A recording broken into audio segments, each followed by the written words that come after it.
This is a deep dive into an absolutely ordinary woman changed by an extraordinary course of events. She is an everyday superhero rooted by life itself. Let's jump right in.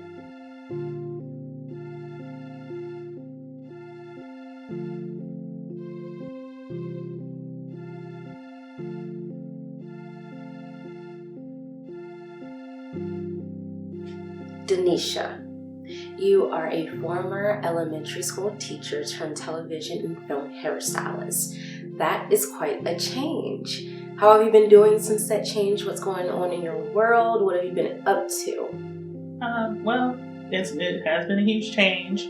Everything is actually going wonderful. I'm still in shock of how my life is right now, but it's unbelievably amazing. What are some things you're doing today? Well, these days, actually.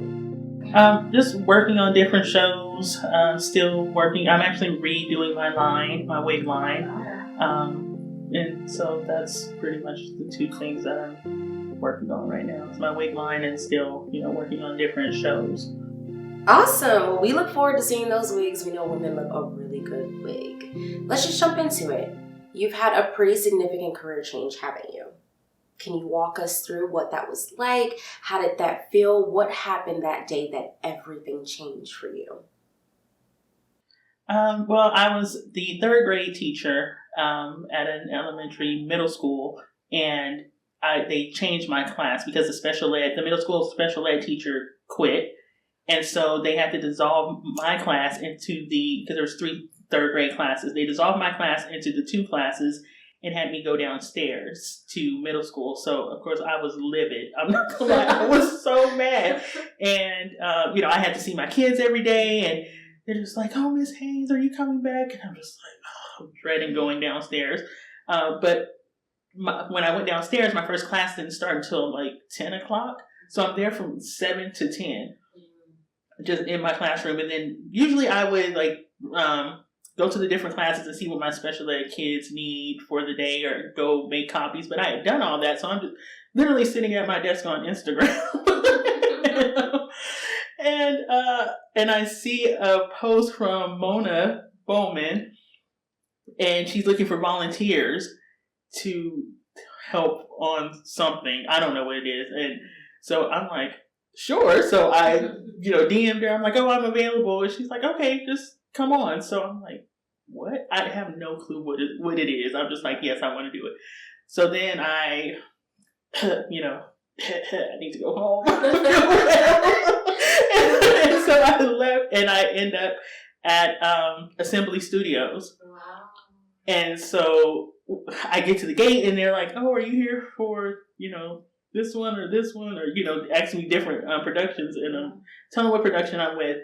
And I go into the trailer, and it's just like, they're curling wigs, and, it's Mona and Lawrence Davis, Crystal Woodford, another lady named Diane, and another lady named Nefertiti. And so I have no clue, like, who anyone is. That was my first time even meeting Mona in person. And I'm just naturally curious. So I'm just like, oh, what's this? What's that? What's this?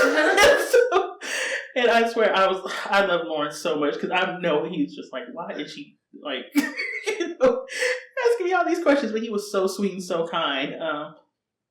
And when I saw some wigs, and I'm like, oh, what is this? And he tells me like, oh, this wig is for, I don't know, should I say? I don't know. It was for this big actor. It was a wig for a huge actor, and I'm like, what? And he's like, yes. And then he shows me like the when he went to the fitting. Yeah. And I said, what is this production? Because he's like naming all these names. Yeah. He's like, yeah, this one is this person. This what? And these are like A-list actors. These are the top A-list wow. actors in the world. Wow. I'm not even exaggerating. Yeah. And so I said, what is this? What is this production? He's like, oh, you don't know, it's this production. It's a huge production. And I'm just looking like, what is happening right now? And so at that point, I volunteered for a few days. And then I went back to work. And then I think I want to say the next month, which was March, is when I got the call to come work on the show. And I'm just like, oh my gosh. And I go on set and I get my badge and I'm just, in Studio 11, they're like, oh, you go here. And you just see the actors, these literal A-list actors, like walking around. And I love TV and film. I grew up on it. We always watch movies, and so I know who all these people are. I know who the not so A-list, the B-list actors. I'm just like, oh my gosh. And so just to be living in my dream was on that particular production was just unbelievable, and I still am kind of in shock that was my first production that I worked on. So yeah, it was. Like I said, I'm still kind of shocked. I'm still in like cloud nine. So you mentioned some sort of background in hair that actually gave you the courage to respond to that post by Mona. Can you shed some light on what your relationship was with TV and film prior to making this career change? Absolutely. So I grew up in a matriarchal family. So all the women were in charge, and I had an aunt who was my dad's youngest sister who did everyone's hair. And when I was about 12, 13-ish, she started teaching me how to do hair. So she's like, okay, I'm going to teach you how to do these things so you'll always have a way to make money. So she started off teaching me how to do individuals, sew in weaves. I was like 13 years old. The individual sew in weaves, cornrow, crochet braids. That's pretty much how I got into hair. So then her and I were the family hairstylists essentially. And then I ended up getting into wigs because I have family members who have alopecia, and they would get wigs at that time. It wasn't as easy to get like the lace wigs and lace pieces as it is now. So they would get synthetic wigs, and then I would cut them and style them so they would look as natural as possible. So then when Asia opened up the market, and then I was able to get lace and things like that, then I started making wigs by hand. So that's how I got into it, and taking a lot of classes and continuing my own education and learning how to sew with a sewing machine and things like that really helped boost my company. So you're saying our wigs are made with a sewing machine? Yes. Wow. So I have a sewing machine at my house that you usually like sew clothes on, and I sew my wigs with the sewing machine. On the sewing machine. Yeah, that's really awesome. Thank you for educating me. For educating us. You're welcome. Yes. Is that a passion of yours? Making wigs now? Is that because of the connection your family has with alopecia? Absolutely.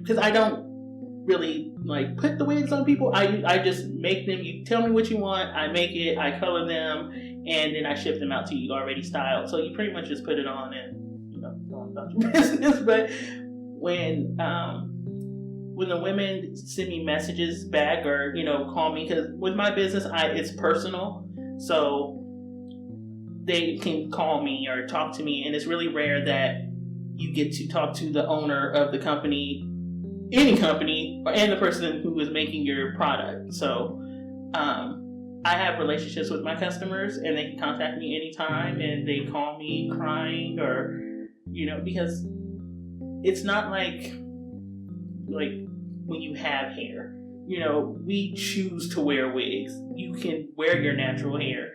But when you can't wear it, you literally cannot, because you don't have any, or you're bald, you have male pattern baldness, or, you just, all your hair is falling out. And it's not just from, chemotherapy.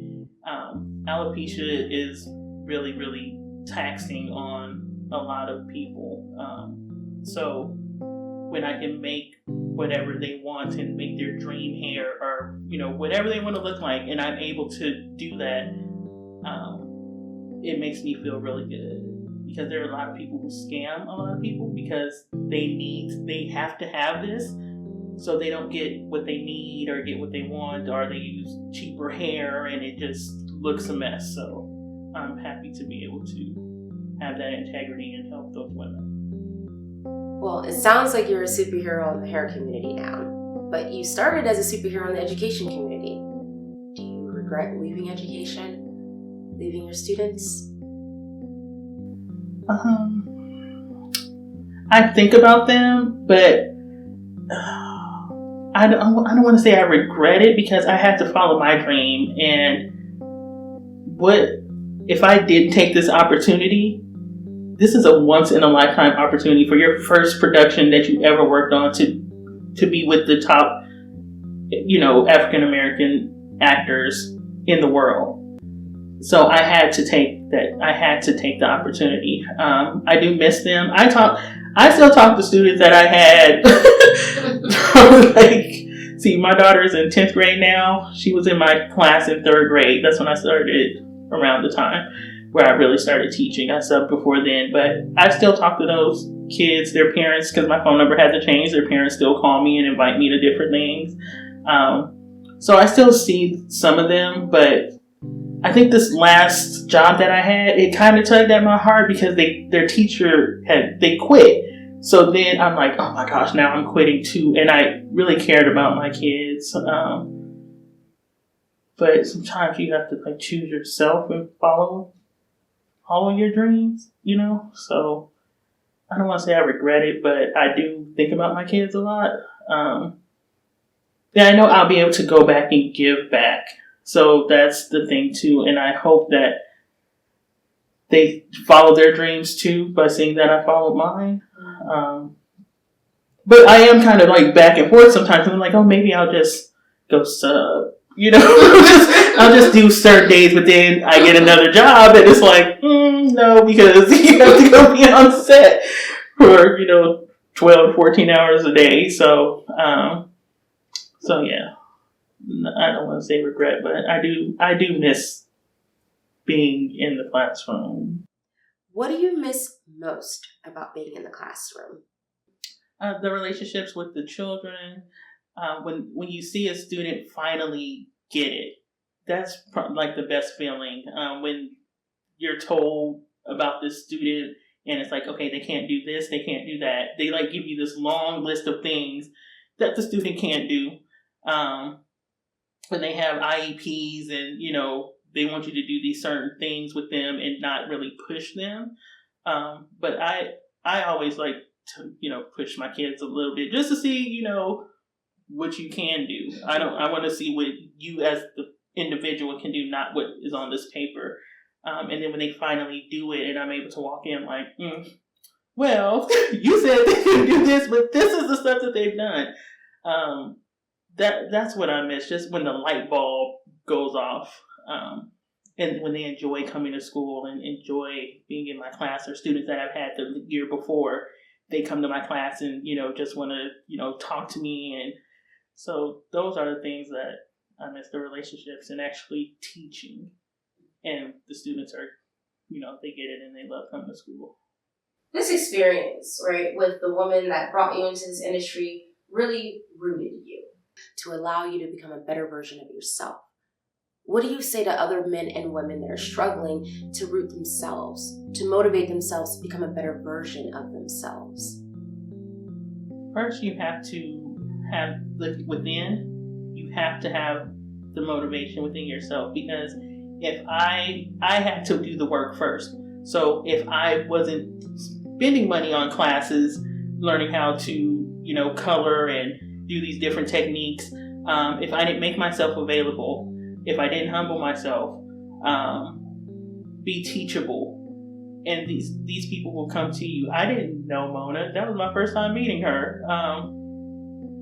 And so she's my mentor now, but I made myself available and I made myself teachable. And even though I have this business, and I make these wigs and they, are at this certain price point, I'm teachable.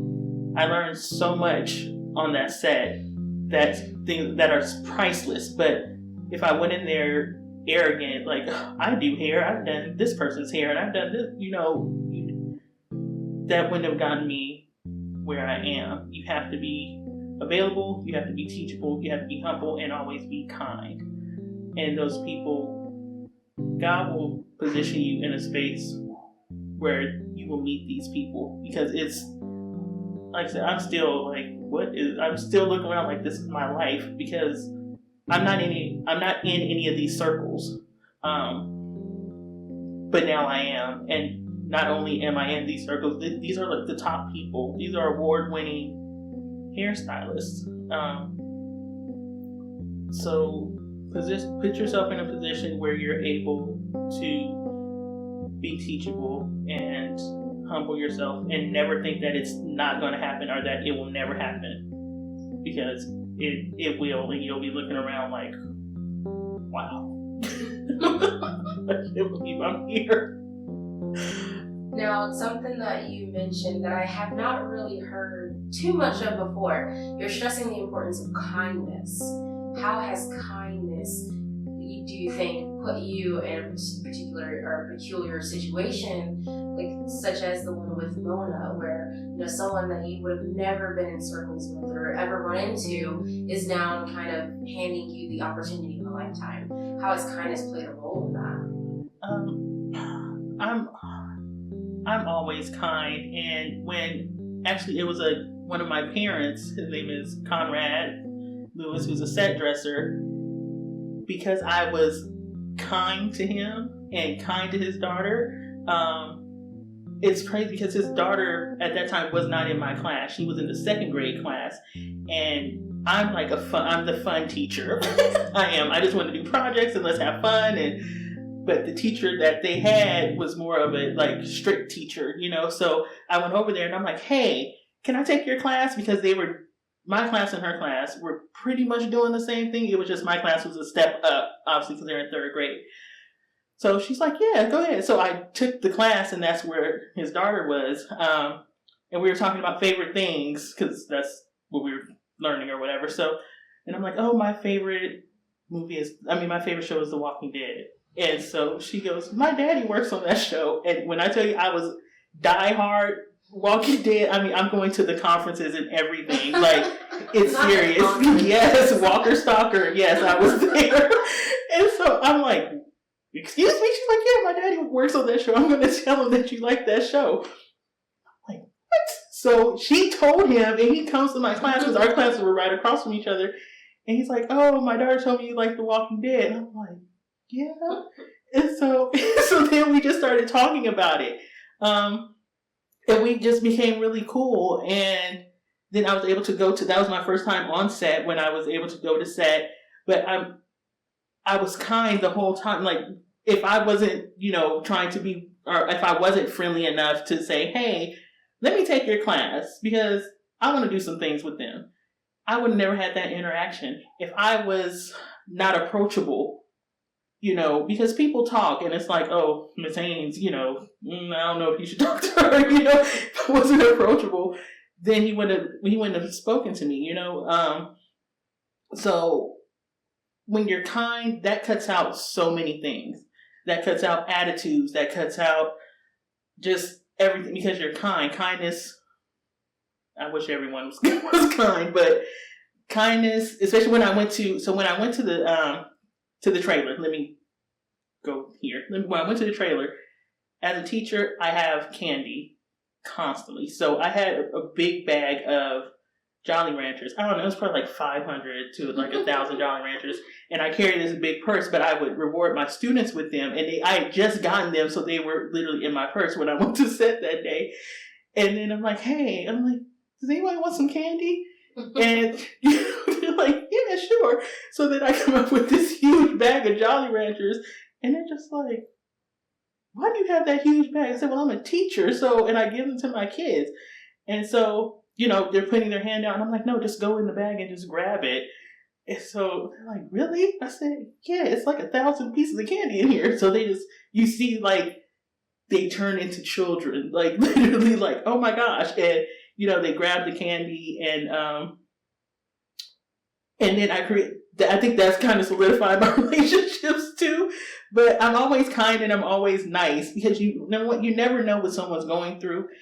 I never know who anyone is. That's a good thing and a bad thing, because I don't know that this person has 2 or 3 Emmys. I have no idea. But what if I wasn't nice? I've gotten my other jobs from other sets where I've met people, and I'm just always nice and I'm always kind. And when people even meet my mom and my sister and my brother, they're like, oh, Dinesha is so nice. She's so sweet. I always want to be kind and want to be helpful. I don't know if that's like the elementary school teacher in me, but I'm just always being kind. It gets you far. It gets you very far. That's good. I appreciate you sharing that with us, especially in a world where kindness is very much overlooked. Absolutely. It will get you in rooms that you don't think you would normally be in. What is your favorite hairstyle to recreate on your actors? Well, working on the first production I worked on, it was period hair. I was not born in the 60s, 70s, so I wasn't aware of how to do that type of hair. But doing, I think, 60s and 70s hair, just like doing a French roll or a French twist, it's so sleek and it's so sophisticated, and you can do a half up, half down. You can take hair down to the ground and roll it up in a French roll, and you don't know how long the hair is. And shout out to, there's a hairstylist named Elijah who taught me on set how to do French roll. But I love a good updo. So that's my favorite thing to do on set. Is there a period or era of time that you fancy the most? I would love to do Renaissance hair. I would love to do like hair, Bridgerton type hair, where it's like there's an open space and then you could create some type of something into the hair. I think that's just so amazing. But that's the type of hair that I hope to be able to work on a set doing that type of hair one day. How does doing hair for TV and film differ from how we do our hair on a regular basis? Is there a difference? Absolutely. Absolutely. And that's where I had to realize, like, okay, when you're doing background hair, pretty much, they're not your customers. So I would, like, they would come in my chair and I'm like, hi, I'm caping them. Hey, I'm Dinesha. I'm going to do this and this and this today. And, the other hairstylists are like, no, just do their hair. These are the styles that we have. Just do it, So there's that. And wigs. I think the biggest thing for me, which I have down now, is pinning down wigs versus melting lace. Because that's not really a thing in background. When you're working with the big actors, depending on what it is, you may like glue it down, but bobby pins. That's the thing. I have never bobby pinned anyone's hair down. Before I got into this industry, I am like melting lace and natural hairlines, and no, they're pinned it down. It's like, how am I supposed to do that? Like, it's going to come off. But now, yes, I have it down. So I think that putting the wigs on is very, very different than when you're in the real world. And synthetics, like using synthetic wigs and molding them into what you want them to be, versus in, when we're doing hair. There are women who wear synthetic wigs, but when you're doing human hair wigs, like I said, with the melting down and the curling and all that, but a good synthetic on set will get you very far, and it's going to last forever. No, that's it. You will barely have to do touch-ups versus if you use a human hair wig, you may, depending, have to, do more touch-ups. Free spray, using a lot of spray. That's my thing, especially in period pieces.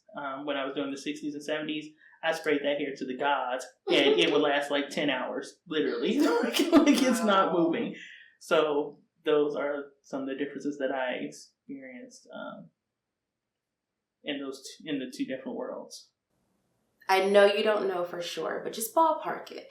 How many bobby pins are you using on a daily basis?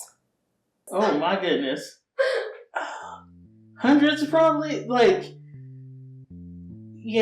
hundreds. I did PMAC, which is a professional makeup artists conference. I did the fashion show, and it was I think 70s punk. So they had synthetic wigs, and I had a couple of wigs, and I turned them around, and so it gave this like layered feather type look. And I know on one of the girls I probably used like 20 to 30 bobby pins. One girl, she had locks, like 40-inch locks, and I had to do an updo, like half up, half down, and I'm like, how am I going to do this?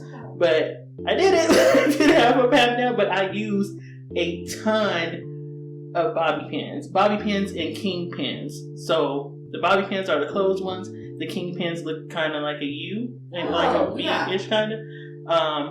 And so if you do a combination of both, then that hair is not going anywhere. I did not glue down one wig, and I had to take it off of her that night because it was not coming off. Oh, wow. So yes, I learned that from being on set, but a ton. You use so many bobby pins because that wig cannot come off, or you're going home. that way, if they have a fight scene, whatever's going on, the wind is blowing, it cannot come off. So you use as many bobby pins as possible, as humanly possible, and you're not going to see them. And just make sure you don't, you're not stabbing your actor in the head with the bobby pins, and they're comfortable. But other than that,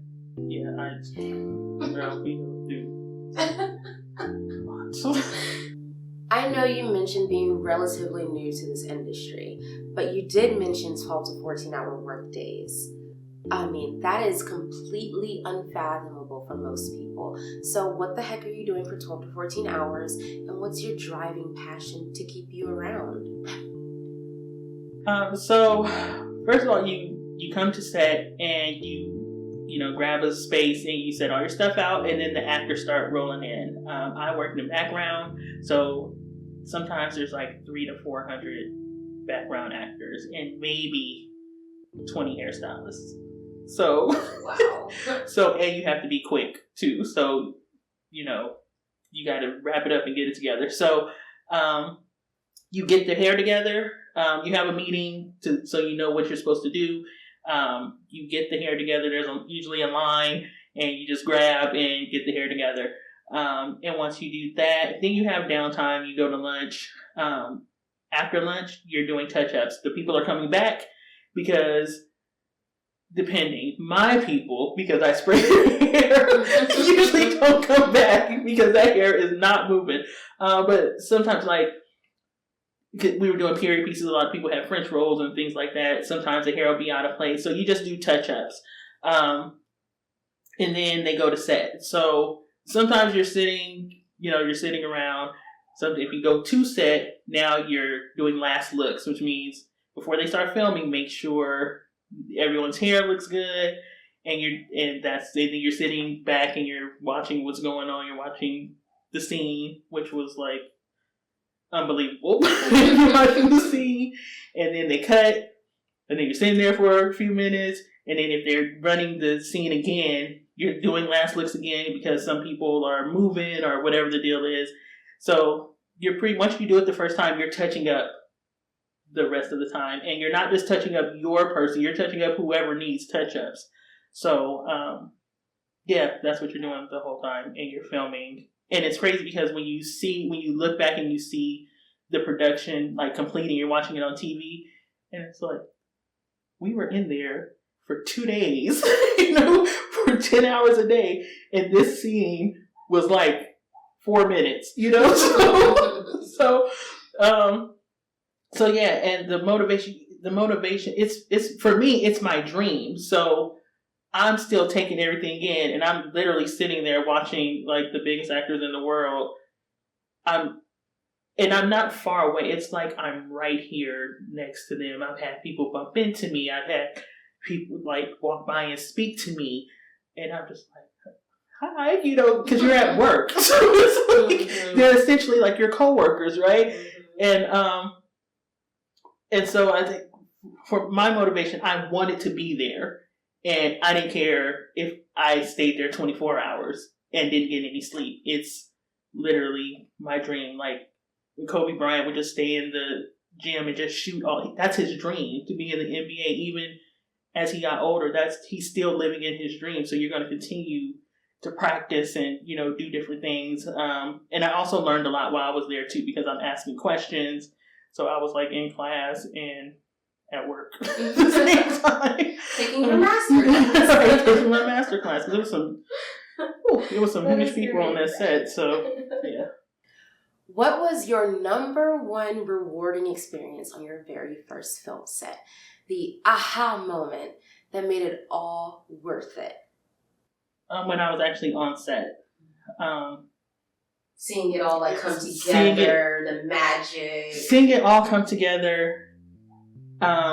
Being in the same space as these top actors. Especially if you see any movie, especially any African American movie, one of them are in it. You watch a TV show, anything big, they're in. One of these people are in that production. I would say they're even the pioneers. Absolutely. And now I'm working with them, not like directly, because people seem to think, and I'm kind of going off a little bit, people seem to think because I worked on this production, now I hang out with this A-list actor, now we're cool, now I have this person's phone number. No, I don't know them like that.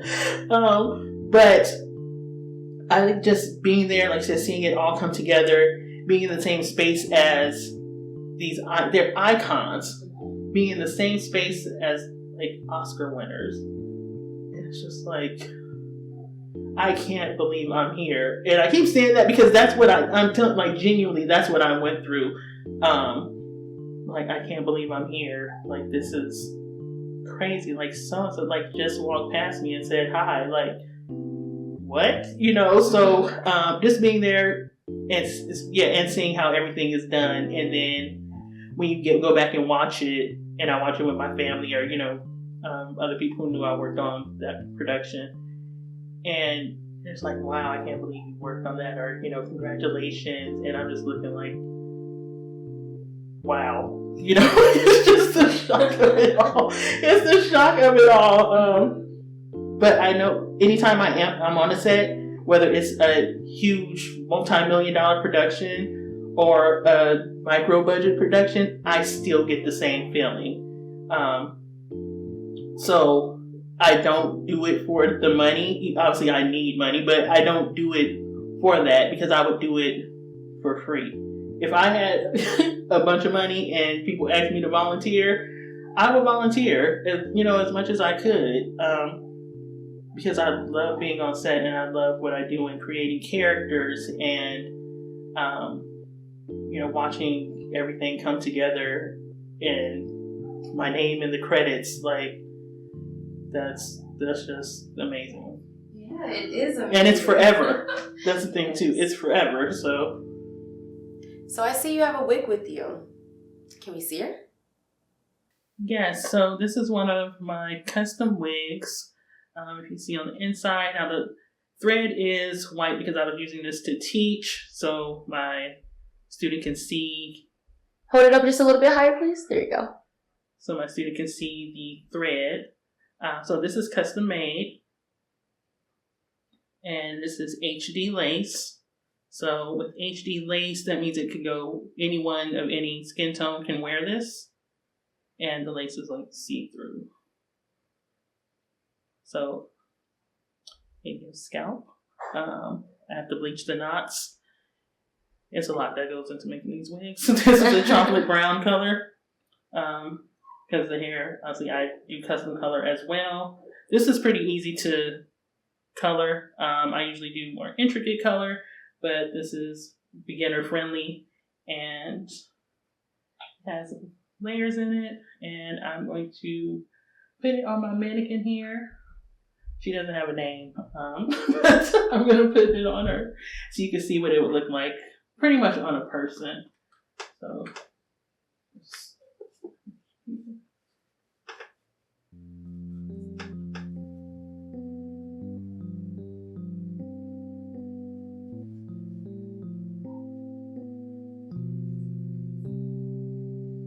pretty much like voluminous, like sexy hair. That's what I call it. Easy to put on. This is glueless, so you literally just put it on your head and go. And my wigs come styled already.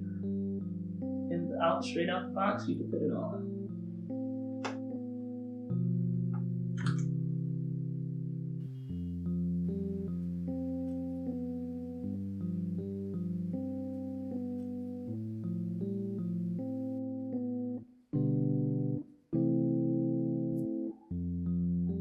So this is a 24-inch custom-made human hair wig, and it's gorgeous chocolate brown. This is so easy to achieve. But like I said, the white thread is to show. So I was teaching someone how to make custom wigs, but I usually use black thread or whatever color, depending on what color the hair is, depends on the color of the cap, which also depends on the color of the thread. So with this type of unit, I would use probably a brown or black cap, and then use black thread. So this one would run about $775, only because this is my mid-grade hair. I do have raw hair, and that runs up into well over $1,000. And like the color isn't too intricate, but you know, between the $775, and this is less than $1,000.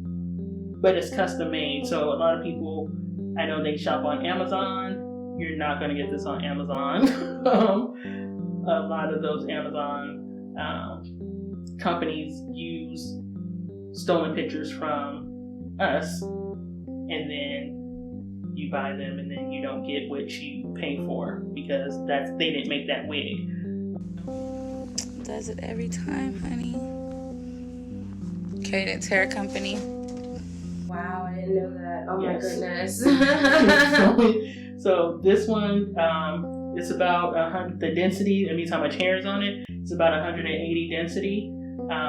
That's roughly about where my wigs start at 180 density, which means it's fuller. But this wig is on my website. This is what you're going to get. Where can those that watch this inspirational story today find you on social media? How can they get in touch to purchase some of these amazing hair products and even custom wigs? On all social media platforms, it's Cadence Hair Co. My website is cadence-hair.com. So Cadence is KADENCE, and then hair, HAIR, and then co, CO. Now that you've been rooted by this life change, how do you plan to continue impacting the lives of those around you? I eventually want to, when I do become a key and a department head, give other people the chance that I was given, like Mona gave me. People who don't have an in, who don't know someone in the industry. That's my goal for the future, to help others. Because there are really talented hairstylists out there that never get the chance. So I want to give others the chance that I received. That's awesome. And I know your kids probably miss the heck out of you. So if, they could see you in this story today, what would you say to them? What would you say to inspire them to push them and motivate them to keep pushing forward even when you're not there? Never give up on your dream, no matter how, I guess, outrageous and unattainable it seems. Keep pushing forward, keep working, and hopefully I plan, not hopefully, to go back to those schools where I worked and to talk to them so they can see that it's actually attainable. Like, this was my teacher, and now she's an award-winning hairstylist, on TV and film, because sometimes your dreams seem so far away, or like you'll never reach them. It's just a dream, but dreams do come true. Thank you so much for sharing your story with us today. So much is going on in the world. We need to hear encouraging stories like yours. You are personable and vulnerable. I'm sure your students will always remember you and love you for believing in yourself, for rooting yourself, for finding the silver lining in this journey that life has taken you on. Are there any last words you'd like to share with your viewers today? Follow your dreams. Just do it. I know that seems so cliche, but just go for it. What do you have to lose? All heroes don't wear capes, and all extraordinary women don't walk around sharing their victories. We took the time here today to share a super authentic story with you all. A woman who was changed by life itself. She rooted herself, found the silver lining, and you can too. Pursue your happiness, challenge and inspire yourself, and we can all win.